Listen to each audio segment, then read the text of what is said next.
Bueno, vamos a hablar un poco del plexo cervical. El plexo cervical es la parte del sistema nervioso periférico que se va a encargar de inervar motoramente el cuello. Va a estar formado, como todo plexo, por ramas anteriores de los nervios raquídeos, en este caso del primero al cuarto cervicales.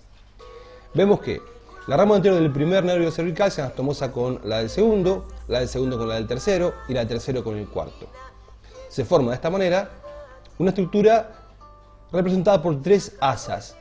Una primera que se denomina asa del atlas, una segunda que se denomina asa del axis y una tercera que se denomina tercer asa cervical. De estas asas van a salir ramas colaterales que van a representar el nervio cervical, el plexo cervical. El plexo cervical se divide en dos grandes grupos. Una parte superficial que respecta al plexo cervical superficial y que es totalmente sensitiva, y una parte profunda que es totalmente motora. La parte del plexo cervical superficial está representada por cuatro nervios, que son dos que nacen de la segunda asa cervical y son la rama transversa y la rama auricular. Después tenemos que también nace de la segunda asa la rama mastoidea y por último, saliendo de la tercera asa, una descendente que es la rama supraclavicular. Bien, vamos a ver. Estas ramas del plexo cervical superficial se hacen superficiales, valga la pseudo redundancia, a nivel del borde posterior del esternocleido mastoideo en la región supraclavicular, en la unión del tercio medio con el tercio inferior o bien en la parte media del borde posterior del esternocleido mastoideo. Acá vemos a la vena yugular externa que se está haciendo profunda y a este nivel naciendo la rama transversa que recoge la sensibilidad de la región supra e infraoidea, el auricular mayor o gran auricular que va a inervar sensitivamente el pabellón auricular y la vecindad. Acá tenemos la rama supraclavicular que se divide en tres: una interna o supraesternal, una media o supraclavicular propiamente dicha y una externa o supraacromial. Y por último tenemos la rama mastoidea u occipital. Acá vemos otro esquema: el esternocleido, la yugular externa y acá emergiendo la rama del auricular mayor, la transversa, la supraclavicular y la occipital o mastoidea.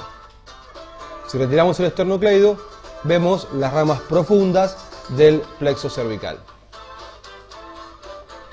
¿Cómo está formado el plexo cervical profundo? Está formado por colaterales que se dividen en cuatro grupos: ascendentes, descendentes, internas y externas. Como ascendente tenemos una rama para el recto lateral y una para el recto anterior menor, músculos prevertebrales. Como descendentes tenemos una que nace de la segunda asa cervical que se une con una rama descendente del hipogloso y forma lo que se denomina asa del hipogloso. El asa del hipogloso va a inervar motoramente a todos los músculos infraoideos, a excepción del tiroideo que está inervado directamente por una rama del hipogloso. Y otra rama descendente, importante, importantísima, yo les diría que es la más importante del plexo cervical, es el nervio frénico.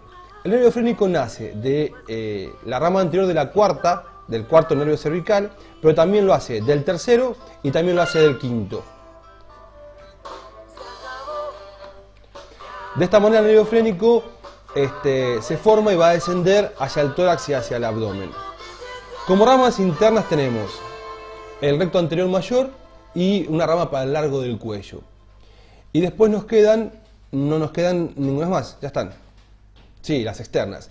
Las externas son, la mnemotecnia es étar. Son cuatro, nacen de la segunda asa cervical y la mnemotecnia es étar. E-T-A-R. Para el esternocleido, para el trapecio, para el angular y para el romboides. Por último tenemos que decir que el plexo cervical profundo da ramas anastomóticas para los nervios craneales séptimo, noveno, décimo, décimo primero y décimo segundo y para el simpático cervical.